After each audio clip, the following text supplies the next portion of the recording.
The Diablo 4 Whirlwind Barbarian might be one of the best builds in the entire game, so in this video I'm going to show you how to maximize your Whirlwind build.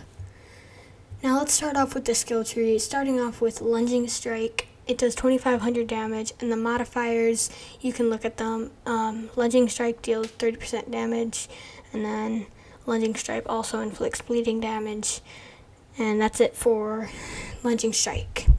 And you might want to put it at 5 out of 5, but you don't have to. Like, once you get a little bit higher level, you might want to get rid of it.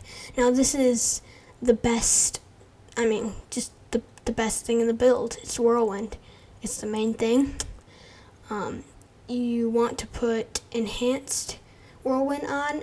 Gain 1 Fury each time Whirlwind directs direct damage to an enemy, or 4 Fury against Elite, so you can constantly Whirlwind in big groups. And then you're going to want to go with Furious Whirlwind while using a slashing weapon. Whirlwind also adds 40% bleeding damage. And then this is really important because with all of the gear and stuff, you can do way more damage against vulnerable, and you can constantly be making people vulnerable. So this is really, really big. And then you want to move on to Rallying Cry, which, just a ton of resource generation. And movement speed, not that important, but the resource generation is very, very important because you can just be absolutely dominating enemies with the resource generation by gaining fury so fast. And then you want to go with Challenging Shout, taunt enemies nearby and gain 40% damage reduction. And then the modifier is also really important. While Challenging Shout is active, gain 20% maximum life. And then that is very important. 3 Fury each time you take damage. So that's huge. And then since you're a tanky barbarian, you want to have 15% additional maximum life. So go ahead and add that. And then damage reduction against elites, also very important because a lot of elites at level 60. And then you're going to want to move on to War Cry, blow a mighty war Cry, and you deal 15% more damage, and Berserking, which Berserking, if you didn't know, grants you 25% increased damage. So this alone gives you 40% increased damage, just like that, for 4 seconds, and then 15% for 3 more seconds. And then you're going to want to go ahead and add this, and then you can, if there's 6 enemies nearby, then you'll have 50% increased damage, like with this one button. And then that's mid. Yeah. And then you're going to want to go ahead and increase the durations of the shout skills because you're using a ton of shouts, so you want those. And then you're going to go with this because of this, not because of the damage reduction, but you really want this Fury generation while berserking by 18% because that's huge. And then we're not using any weapon masteries, but we are going to go with Pit Fighter. You deal 9% increased damage to close enemies and gain 6% distant damage reduction. And now moving on to ultimate skills, you're going to want to go with Call of the Ancients because it does tons and tons of damage. And Prime Call of the Ancients, you deal more damage and more attack speed, but this is very important.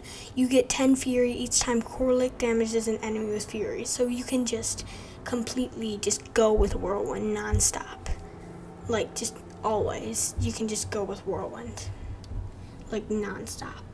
And then you're going to want to go with this, Unbridled Rage, because core skills is your main thing. And then you might not want to do this until about level 60, though, because you might not have enough Fury generation.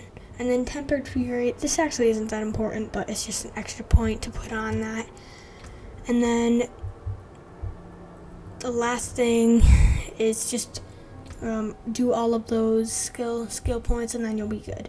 And now moving on to gear.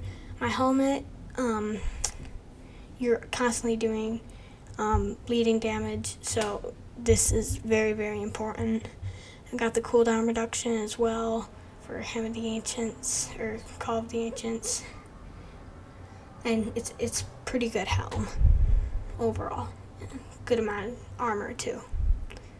And then moving on to the chest plate, Whirlwind periodically pulls enemies to you is huge because you want to be attacking as many enemies as physically possible. And it has solid armor and some damage reduction and fire resistance. So just a really, really good chest plate. And then moving on to the gloves, whenever you deal direct damage while berserking, inflict 28% of base damage dealt as additional bleeding over 5 seconds. So that's additional bleed damage. And then these are just very, very tanky pants with plus 500 maximum life. And then the regeneration is solid, but you're not really regenerating because you're constantly being hit. But you need the 500 maximum life if you're gonna get hit a lot. And then the boots, these are just very, very good for stunning people because you can go to a big group and then just stun them all, which is just huge because you can hit them and they won't hit you, and then you won't take as much damage. Plus the 40 strength and a lot of intelligence and world power, and yeah. And then this is a very, very good two-handed weapon, mostly because of the lucky hit.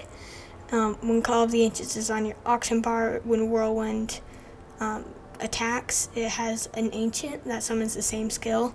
I still don't know how much damage it does though. And then the ton of strength, 48 plus stats, and basic skill damage above the roof.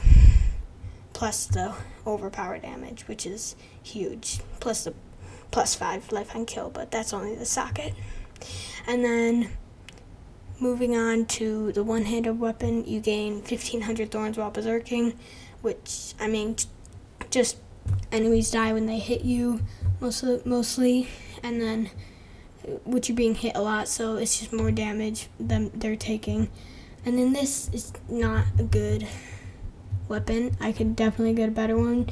It's just the 18% increased core skill damage is very big, plus the damage while berserking and damage to bleeding enemies, which is incredible. And then this is plus 48% attack speed, which is a ton. And then a lot of vulnerable damage. That's what I was talking about earlier. The vulnerable damage is huge because a lot of enemies are vulnerable.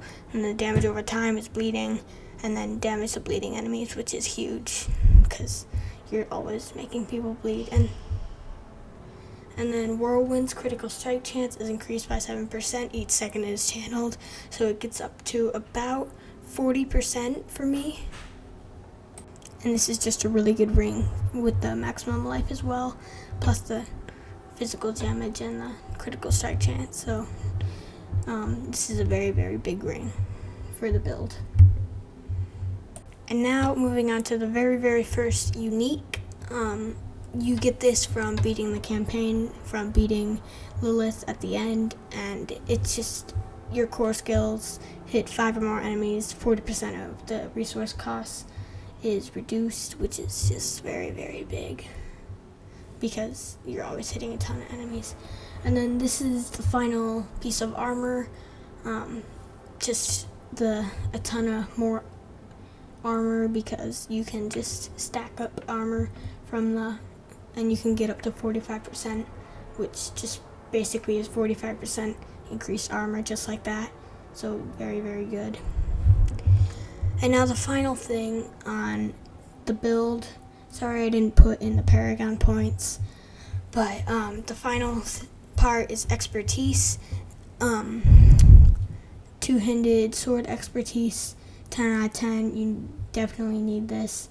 Direct damage you deal is inflicted as bleeding damage over 5 seconds, so just more and more bleeding damage. And then you deal 30%, whatever that was. And then you want this in your technique for 15% increased vulnerable damage, and then 10% increased strike chance against vulnerable enemies. So that will be it. I hope you enjoyed it. If you did, please like and subscribe. And that would be it for this video. See you in the next one. Goodbye.